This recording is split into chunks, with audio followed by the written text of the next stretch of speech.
Selamat datang kembali di channel YouTube Kantong Official. Mohon bantuannya untuk like, comment, share, dan subscribe, agar tidak ketinggalan video cerita dari kami.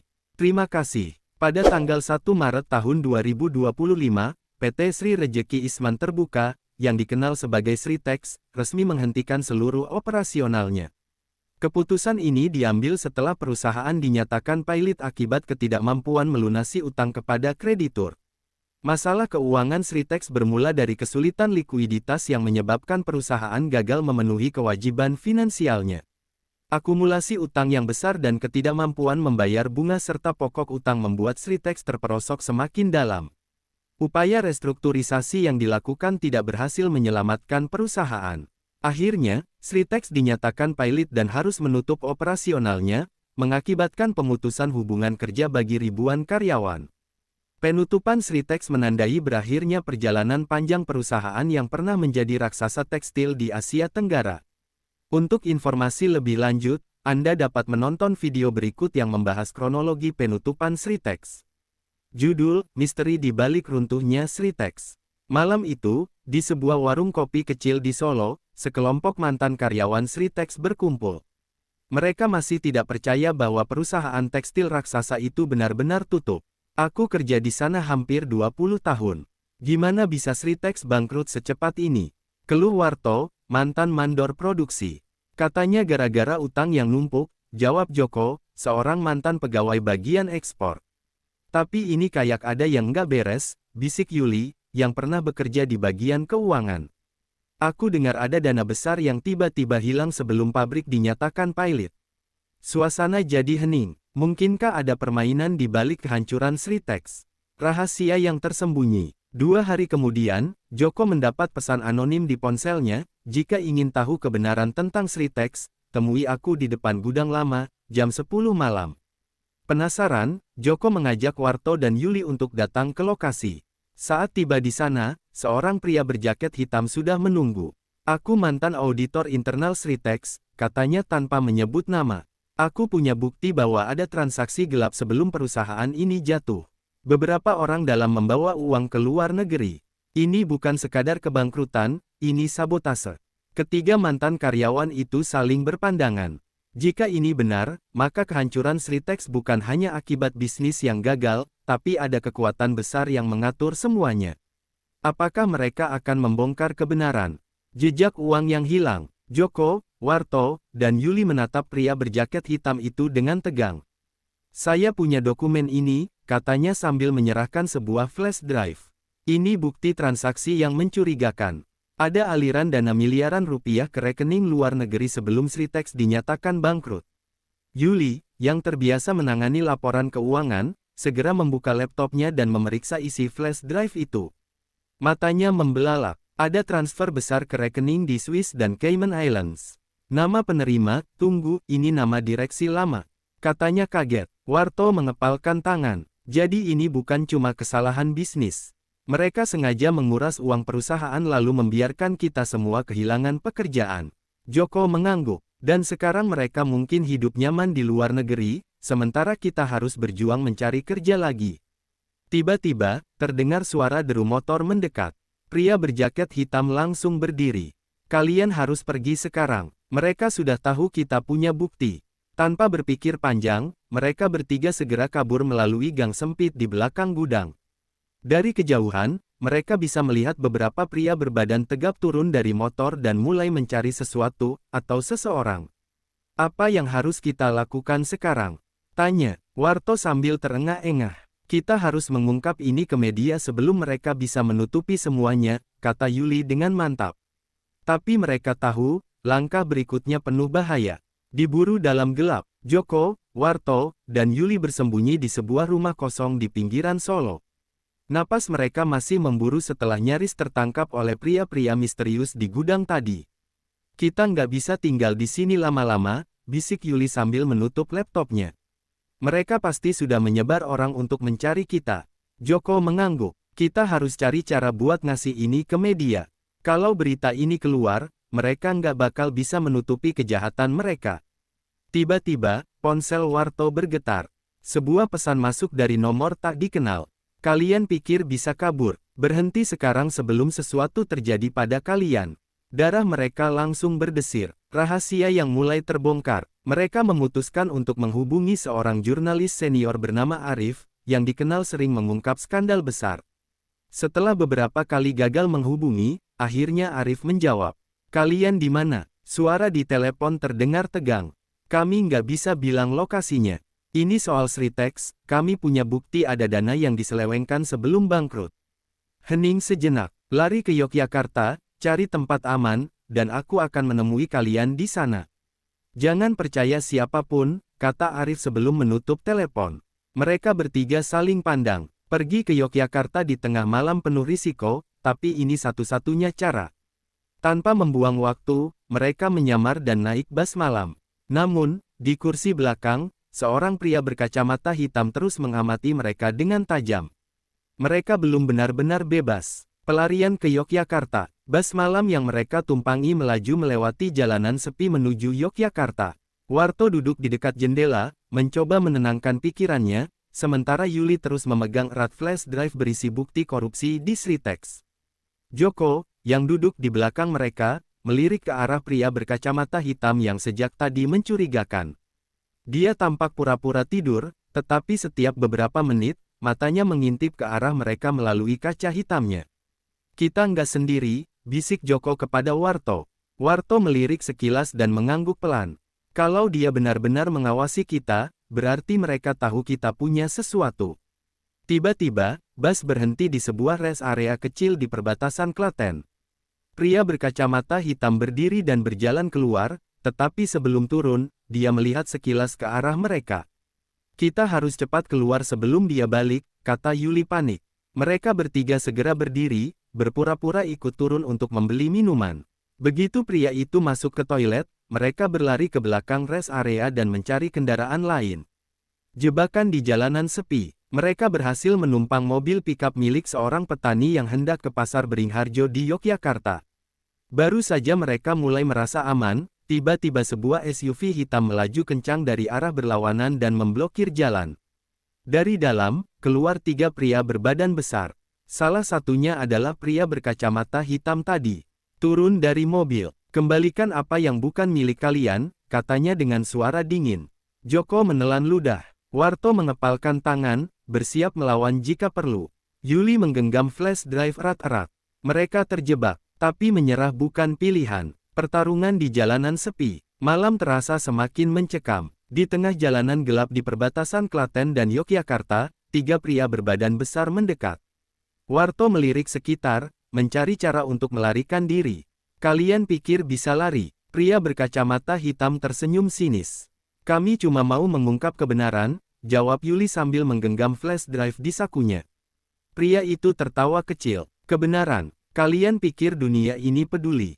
Yang kalian lakukan hanya mengundang masalah. Salah satu anak buahnya bergerak cepat, mencoba merebut tas Yuli, tetapi Joko lebih cepat. Dengan satu gerakan, dia mendorong pria itu hingga tersandung ke semak-semak. Ayo lari, teriak Joko. Mereka bertiga langsung berlari ke arah hutan kecil di pinggir jalan. Pria-pria itu berteriak marah dan mulai mengejar. Kucing-kucingan di hutan. Mereka berlari menembus kegelapan, ranting-ranting tajam menggores tangan dan kaki mereka. Napas mulai tersengal, tapi mereka tak bisa berhenti. Ke sini, Warto menarik mereka ke balik pohon besar. Langkah-langkah berat terdengar mendekat. Para pengejar mereka tampak kebingungan mencari di antara pepohonan. Aku yakin mereka ke arah sini. Suara pria berkacamata hitam menggema. Joko menahan napas. Yuli menggenggam tangannya erat, tubuhnya bergetar ketakutan. Tiba-tiba, suara sirene polisi terdengar di kejauhan. Para pria itu langsung panik. Brengsek. Kita pergi dulu. Tapi ini belum selesai, pria berkacamata hitam menggeram sebelum mereka semua pergi. Mereka bertiga tetap diam sampai suasana benar-benar sepi. Kita berhasil, untuk sekarang, bisik Warto. Tapi kita harus cepat ke Yogyakarta dan menemui Arif sebelum mereka menemukan kita lagi, tambah Joko. Dengan sisa tenaga, mereka melanjutkan perjalanan, membawa rahasia besar yang bisa mengguncang negeri ini. Konspirasi di balik pilotnya Sritex. Joko, Warto, dan Yuli akhirnya tiba di Yogyakarta menjelang subuh. Mereka turun di sebuah gang sempit di dekat Malioboro, lalu berjalan cepat menuju lokasi yang telah disepakati dengan Arif, jurnalis senior yang akan membantu mereka mengungkap skandal besar ini. Mereka tiba di sebuah rumah kecil di daerah kota gede. Arif sudah menunggu di dalam, duduk di depan laptopnya dengan secangkir kopi yang masih mengepul. Aku sudah dengar sedikit dari telepon, tapi sekarang jelaskan semuanya, kata Arif serius. Yuli segera menyerahkan flash drive. Ini bukti transaksi mencurigakan sebelum Sritex Pilot. Ada miliaran rupiah yang dialihkan ke rekening luar negeri. Arif membuka file itu dan matanya membesar. Ini nama-nama yang sangat berpengaruh. Beberapa adalah mantan direksi, tapi ada juga pejabat pemerintah dan pengusaha besar. Joko mengangguk. Mereka sengaja membuat Sritex bangkrut untuk mengalihkan dana dan mencuci uang. Sementara ribuan karyawan kehilangan pekerjaan, mereka hidup nyaman di luar negeri. Arif mengetik cepat di laptopnya. Aku akan menulis laporan investigasi ini. Tapi kita harus hati-hati. Jika benar mereka sekuat itu, kita bisa dalam bahaya besar.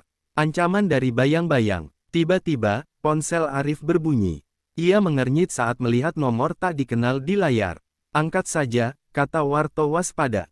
Arif mengaktifkan loudspeaker. Suara berat terdengar di ujung sana. Berhenti sekarang, Arif. Ini bukan urusan yang bisa kamu menangkan. Arif tetap tenang. Siapa ini? Kalian pikir bisa melawan orang-orang di balik Sritex? Jika berita ini keluar, kalian tidak akan pernah merasa aman lagi. Klik. Sambungan terputus. Yuli menggigit bibirnya. Mereka sudah tahu kita di sini. Arif menarik napas panjang. Kalau mereka sampai mengancam langsung, berarti kita makin dekat dengan kebenaran. Joko mengepalkan tangan. Jadi, kita lanjutkan. Arif menatap mereka satu persatu, lalu tersenyum tipis. Kita bongkar semuanya. Di luar, di bawah bayangan lampu jalan yang redup, sebuah mobil hitam terparkir. Seseorang di dalamnya sedang mengamati rumah itu. Pertempuran baru saja dimulai. Jejak di balik layar. Di dalam rumah kecil kota gede, Arif mengetik laporan investigasinya dengan cepat. Joko, Warto, dan Yuli duduk gelisah, sesekali melirik keluar jendela. Mereka tahu ancaman yang baru saja diterima bukan main-main. Aku akan menghubungi beberapa media besar, kata Arif sambil mengunggah sebagian bukti ke server aman. Kalau berita ini tersebar luas, mereka tak akan bisa menutupinya lagi. Namun, baru beberapa menit setelah Arif mengirim email ke rekannya di Jakarta, listrik di rumah itu tiba-tiba padam. Loh, mati lampu. Warto berdiri, meraba-raba dalam gelap. Tiba-tiba, suara mobil mendekat. Joko mengintip dari celah jendela dan langsung merasakan ketegangan menyelimuti tubuhnya. Mereka datang. Penyergapan di tengah malam. 3 pria berbadan tegap turun dari mobil hitam yang terparkir di depan rumah. Salah satunya adalah pria berkacamata hitam yang sebelumnya mengejar mereka di jalan. Arif segera menyalakan mode offline di laptopnya agar file tidak bisa dihapus jika mereka tertangkap. Kita harus keluar dari sini. Warto menunjuk ke belakang rumah. Lewat dapur, ada gang kecil yang bisa tembus ke pasar. Mereka berlari pelan menuju pintu belakang. Namun, sebelum mereka bisa keluar, suara ketukan keras menggema dari pintu depan. Bukakan pintunya, Arif. Kami tahu kalian di dalam. Tidak ada jawaban. Pintu didobrak, dan para pria itu masuk dengan cepat. Cepat, bisik Joko. Mereka berhasil keluar lewat dapur dan masuk ke gang sempit di belakang rumah. Mereka berlari secepat mungkin melewati lorong-lorong kecil di antara rumah-rumah tua kota gede. Nafas mereka terengah-engah, tetapi mereka tak bisa berhenti. Satu peluang untuk selamat. Setelah hampir 10 menit berlari tanpa arah, mereka tiba di sebuah masjid kecil. Warto menunjuk ke dalam. Kita sembunyi di sini dulu. Mereka masuk, duduk di saf belakang, berusaha mengatur nafas. Beberapa orang tua yang sedang tahajud menatap mereka dengan heran, tapi tak berkata apa-apa. Arif membuka ponselnya dan mengetik pesan cepat ke rekannya di Jakarta. Kami dalam bahaya. Sebarkan berita segera. Beberapa detik kemudian, ia mendapat balasan. Sudah naik headline. Kalian harus bertahan. Polisi mungkin akan turun tangan. Joko menatap mereka satu persatu. Jika berita ini sudah menyebar, kita tak bisa mundur lagi. Yuli menggenggam flash drive yang masih ia simpan erat. Kita sudah melangkah terlalu jauh. Ini bukan lagi soal kita bertiga. Ini soal ribuan orang yang kehilangan pekerjaan karena keserakahan mereka. Arif mengangguk. Dan sekarang, semua mata tertuju pada mereka. Di luar, sirene polisi mulai terdengar mendekat. Guncangan nasional. Pagi itu, Indonesia digemparkan oleh berita yang memenuhi layar televisi dan media sosial. Skandal besar di balik kebangkrutan Sritex, dana miliaran mengalir ke luar negeri. Rekaman transaksi gelap yang dipegang Arif sudah menyebar ke berbagai media. Nama-nama petinggi Sritex dan beberapa pejabat yang terlibat dalam pencucian uang kini menjadi sorotan publik. Di dalam masjid kecil Kota Gede, Joko, Warto, Yuli, dan Arif menatap layar ponsel mereka. Mereka tahu bahwa saat ini, semua mata tertuju pada mereka, dan juga pada pihak yang berusaha menutupi kejahatan ini. Polisi sudah turun tangan, kata Arif, menunjukkan berita bahwa beberapa petinggi Sritex mulai dipanggil untuk diperiksa. Tapi kita belum aman, bisik Yuli. Orang-orang yang mengejar kita pasti tidak akan tinggal diam. Kejaran di jalanan kota. Benar saja, saat mereka keluar dari masjid, sebuah motor besar melaju mendekat. Pengendara itu mengenakan helm hitam dan kaca gelap, lalu tanpa peringatan, dor. Sebuah peluru menembus papan kayu di dekat mereka. Lari, teriak Warto. Mereka berempat berlari ke gang-gang kecil di Kota Gede. Orang-orang yang melihat kejadian itu berteriak panik, beberapa langsung mengeluarkan ponsel untuk merekam. Si penembak masih mengejar dari atas motor, tetapi situasi yang semakin ramai membuatnya kesulitan bergerak cepat. Joko melihat sebuah becak lewat. Tanpa pikir panjang, ia menarik Yuli masuk. Pak, ke Malioboro. Cepat. Tukang becak yang awalnya bingung melihat wajah panik mereka langsung mengayuh sekuat tenaga.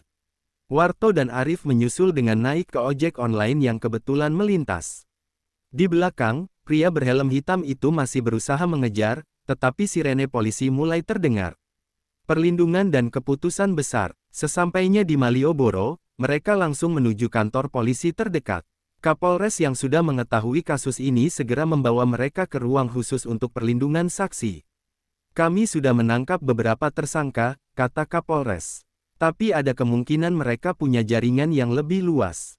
Arif mengangguk. Kami siap memberikan kesaksian, tapi tolong lindungi kami.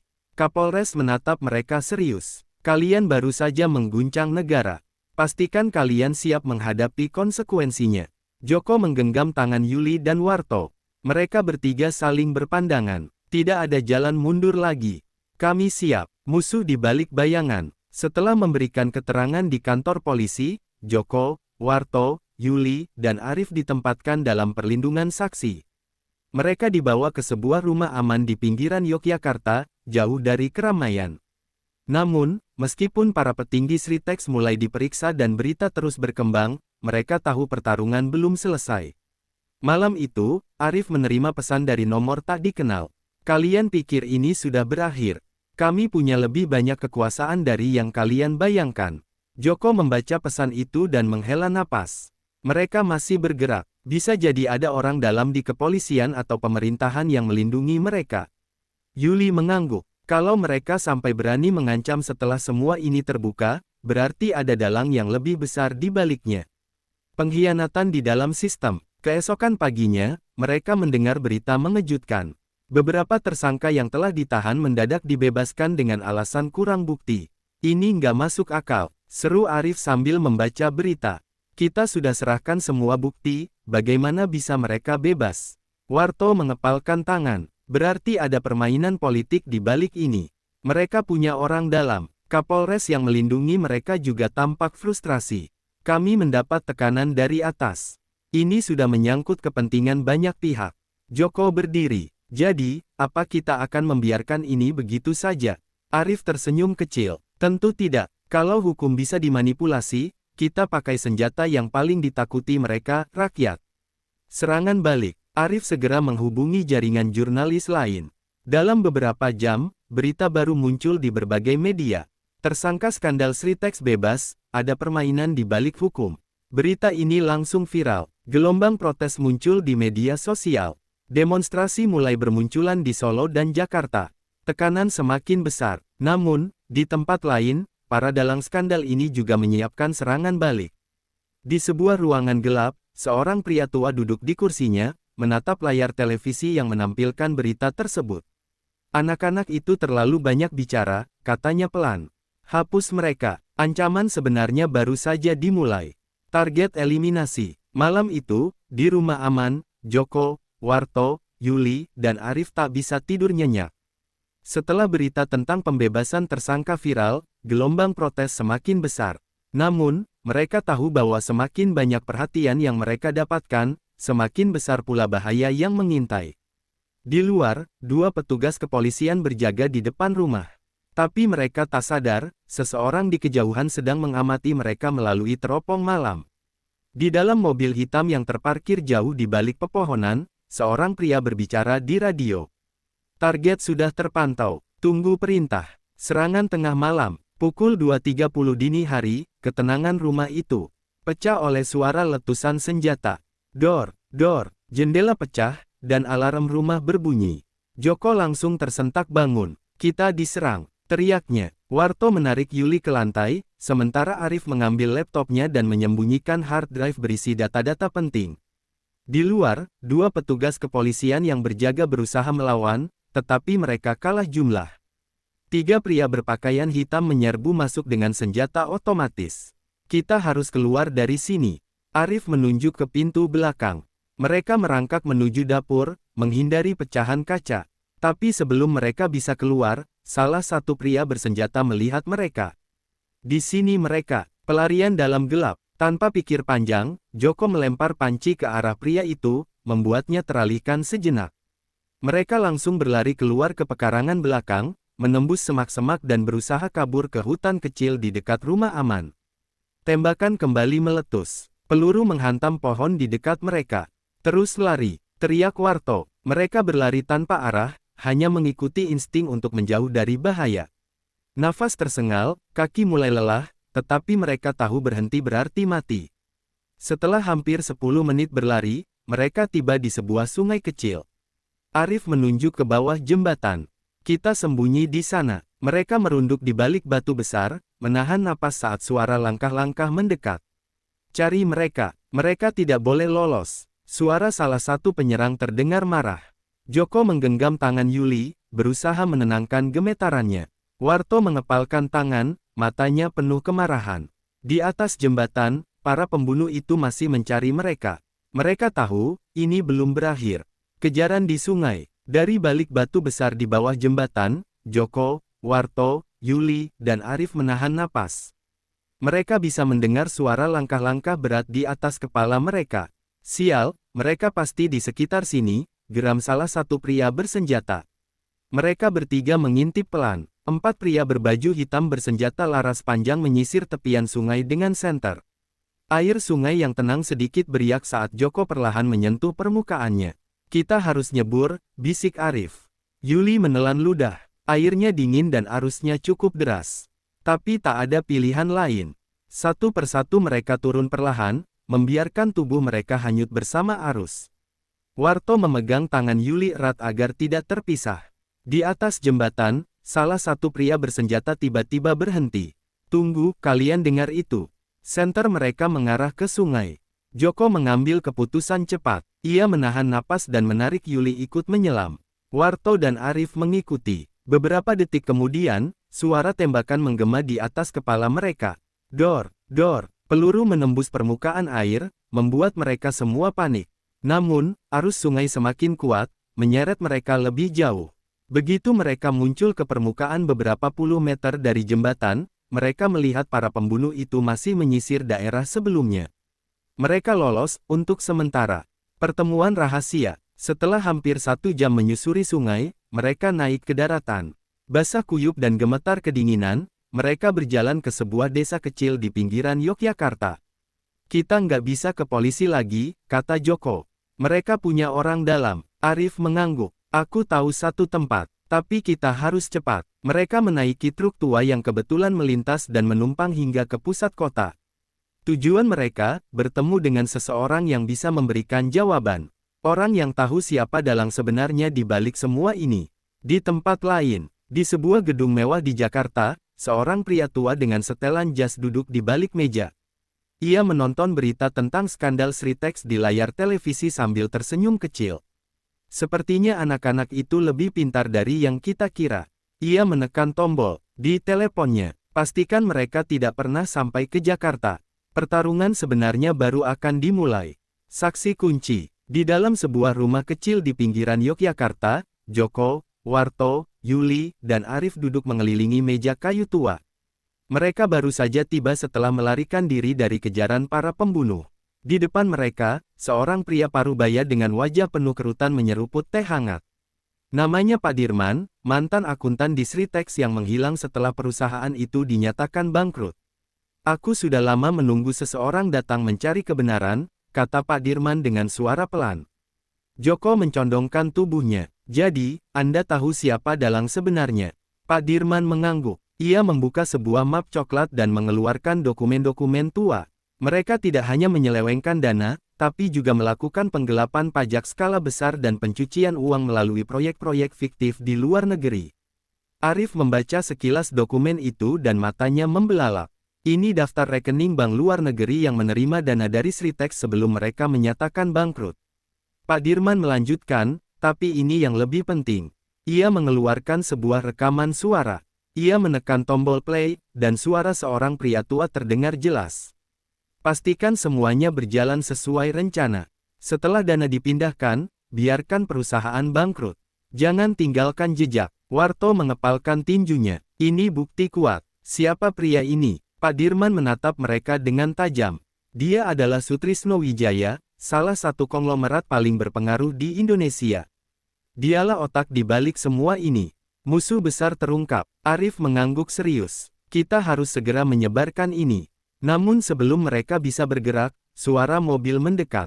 Joko melirik keluar jendela dan wajahnya langsung pucat. Sebuah SUV hitam berhenti di depan rumah. Cepat, mereka menemukan kita, bisik Yuli panik. Pak Dirman berdiri. Lewat belakang, ada jalan tikus menuju pasar. Tanpa membuang waktu, mereka mengambil dokumen dan rekaman suara, lalu melarikan diri lewat pintu belakang. Sementara itu, dari SUV hitam, beberapa pria berbaju hitam turun dengan wajah dingin. Salah satu dari mereka berbicara di radio. Target sudah di lokasi. Perintah. Suara di radio menjawab tegas. Hapus mereka. Pelarian terakhir. Joko, Warto, Yuli, Arif, dan Pak Dirman berlari secepat mungkin melalui gang sempit di belakang rumah. Napas mereka tersengal, tetapi suara langkah berat dan perintah teriak dari para pemburu di belakang mereka semakin mendekat. Lewat sini, Pak Dirman menunjuk ke jalan kecil yang menuju pasar. Namun, sebelum mereka bisa sampai, suara dor terdengar di belakang mereka. Peluru menghantam tembok bata di sisi gang. Mereka menembak, teriak Warto. Tanpa berpikir panjang, mereka melompat ke dalam kerumunan pasar yang sudah mulai ramai dengan pedagang. Aroma rempah-rempah, ikan, dan sayuran bercampur dalam kekacauan saat mereka menyelinap di antara orang-orang. Kejaran di pasar. Yuli hampir tersandung saat berlari, tetapi Joko segera menangkap lengannya. Kita harus pisah. Biar mereka bingung, kata Arif. Mereka pun berpencar di antara kerumunan. Warto masuk ke dalam toko kain, Pak Dirman menyelinap ke warung kopi, sementara Joko dan Yuli berlari ke belakang pasar menuju gang lain.